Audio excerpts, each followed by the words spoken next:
c'est Guillaume de Mission Internet.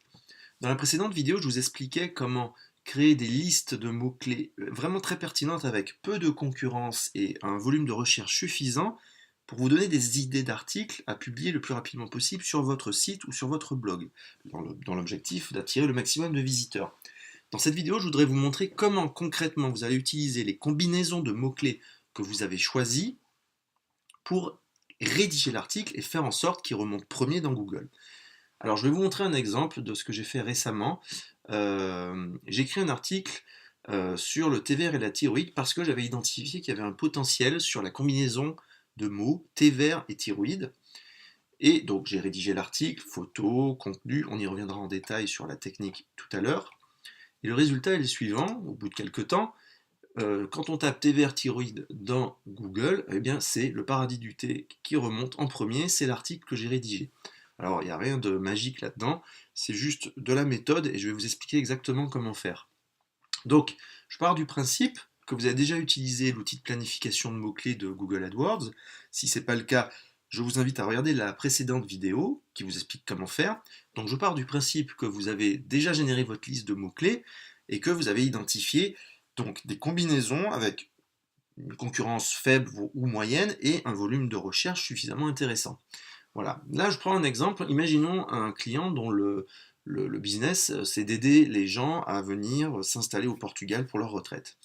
Google Keyword Planner me recommande par exemple ici une combinaison de mots coût de la vie au Portugal avec une faible concurrence et un nombre moyen de recherche mensuel de 480. C'est intéressant. Donc la première chose que je fais, c'est que je vais dans Google et je tape le mot-clé en question pour regarder ce que font les concurrents, ce qu'ils proposent.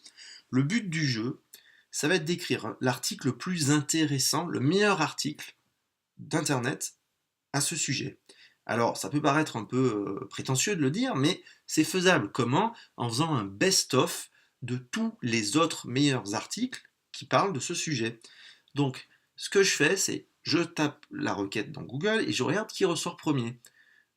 J'ouvre, on va dire, les 3, 4, 5 premiers sites qui vous intéressent dans des nouveaux onglets et je fais des copier-coller du contenu dans un fichier texte sans chercher plus loin pour l'instant. Voilà un premier article, quel est le vrai coût de la vie, en voilà un second, en voilà un troisième, etc. Vous avez saisi l'idée. Une fois que j'ai fait ce best-of des meilleurs articles dans mon fichier texte, je vais nettoyer. Je vais enlever ce qui est redondant entre tous les articles, je vais enlever ce qui me semble pas pertinent, ou dans des endroits où c'est pas très clair, où il y a des fautes d'orthographe. Je vais garder vraiment que les idées essentielles pour votre article. Normalement, en faisant ça, vous récupérez les meilleures idées à droite, à gauche, donc votre article est potentiellement le meilleur, on est bien d'accord. Donc maintenant, ce qu'il faut faire, c'est broder pour relier tous ces éléments. Il faut trouver un angle. En langage journalistique, un angle, ça va être un sujet d'article. Ici, l'exemple, c'est coût de la vie au Portugal. Bon, bah là, typiquement, ce site, il s'est contenté de dire coût de la vie au Portugal en 2017. Bon, simple, efficace, mais on aurait pu imaginer écrire un article sur le coût de la vie au Portugal augmente-t-il? Le coût de la vie au Portugal comparé à celui de la France? Le coût de la vie au Portugal, voilà, vous avez saisi l'idée. Trouvez un angle d'attaque du moment qu'il y a cette combinaison de mots-clés qui ressortent dans le titre. Ensuite, pour la rédaction de l'article à proprement parler, il va falloir respecter un certain nombre de règles. Donc, je pars du principe que vous utilisez un CMS du type WordPress. En voilà un ici. Les règles de base qu'il va falloir respecter, ça va être, premièrement, de récupérer votre combinaison de mots-clés et de la mettre dans le titre. Donc, si je prends l'exemple du coût de la vie au Portugal, il faut que si j'ai décidé de travailler cette combinaison de mots-clés, il faut que coût de la vie au Portugal soit dans votre titre. C'est simple, on ne peut pas y déroger. Après, vous pouvez broder autour coût de la vie au Portugal, 2 points, était-ce mieux avant? Voilà, j'écris n'importe quoi, mais vous avez compris l'idée. Une fois que c'est fait, on va s'attaquer à la rédaction de l'article à proprement parler. Ce qu'il faut bien comprendre, c'est que vous allez devoir indiquer à Google de quoi parle votre article. Le but du jeu, c'est pas de répéter 50 fois coût de la vie au Portugal, mais c'est d'aiguiller Google de façon subtile et logique en lui disant cet article parle du coût de la vie au Portugal. Pour ce faire, on utilise les balises H2, qui sont en fait des intertitres. Donc, on va créer des intertitres du style coût de la vie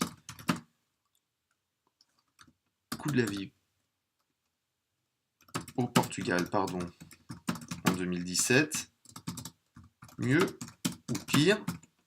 Ensuite, on va écrire un autre intertitre, coût de la vie au Portugal, nos conseils, etc. On va mettre ces deux titres en balise titre 2, voilà. Et ça veut dire clairement à Google, hey Google, voilà de quoi parle cet article. C'est pas la peine de répéter 50 fois coût de la vie au Portugal dans le contenu ici, alors qui n'est plus de H2 pour le coup, qui est simplement du paragraphe. C'est plus la peine de répéter 50 fois le même mot. Juste une fois, Google aura très bien compris, les crawlers de Google auront très bien compris de quoi parleront l'article. Donc, à partir de là, maintenant, il faut se concentrer sur la production d'un article de qualité. Donc, c'est essayer au maximum de répondre à des questions précises de façon à intéresser votre lecteur. Google, il prend en compte le temps que va passer le lecteur sur votre page pour déterminer si c'est une page intéressante. Si les lecteurs arrivent sur votre page et repartent tout de suite, Google, il le sait, il le voit, donc il considère, et c'est logique, que votre article n'est pas intéressant. Si les gens arrivent dessus, le lisent, qu'il est long et intéressant, ils vont rester un petit peu plus longtemps. Google, ça lui donne un très bon indice de la qualité de votre article. Voilà pourquoi il faut essayer de produire un contenu de bonne qualité avec une bonne syntaxe, sans faire de répétition à outrance, et en répondant à des questions précises et pratiques pour les clients ou les gens qui cherchent l'information. Il faut essayer de faire des articles le plus long possible, plus ils sont longs, mieux ils sont référencés. Un minimum de 500 mots, c'est la base. 300 archi minimum, mais ça commence à faire vraiment court. Partir sur 500, c'est une bonne base. 1000, 1500, 2000 si vous pouvez, c'est parfait, c'est encore mieux. Alors on a parlé des balises, on a parlé du titre. Il faut que vous incluiez dans chaque article une photo, au moins une, avec les balises titre et les balises alt qui sont identiques au titre de l'article, donc coût de la vie au Portugal ici. Il faut que dans votre URL, qu'on retrouve les mots-clés, coût de vie Portugal, il manque le là, mais voilà, coût de la vie au Portugal, donc ici dans l'URL, vous pouvez modifier dans WordPress ici, si vous voulez, par exemple, coût de la vie au Portugal, hop, et voilà. Donc il faut retrouver le mot-clé dans l'URL. Je pense que j'ai fait déjà le tour.